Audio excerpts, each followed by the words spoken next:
Bob Markely, Executive Vice President at ADDMAN Engineering. Most of our customers come to us without having a solution already in mind. One of the key advantages of ADDMAN is that we have experts across all different types of manufacturing modalities. Everything from CNC milling, turning, to additive manufacturing, both in polymers and metals. Our engineering and manufacturing team is going to do a deep dive with the customer on what their requirements are for each component and what methodology best suits that type of manufacturing process. Now, we may do one part of it additive and do another part CNC. We can do assemblies. Should this be assembly?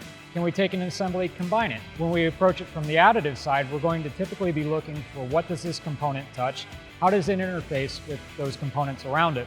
To really provide a true value solution and a truly engineered solution for each customer. We're going to look at the material properties, what are the requirements, and what can we do with AM versus traditional. We're going to look at the secondary operations, see what do we need for coating, plating, heat treat. Quite frequently we have customers come to us with extensive additive experience, and we have those that have no additive experience. We can service both kinds and everything in between.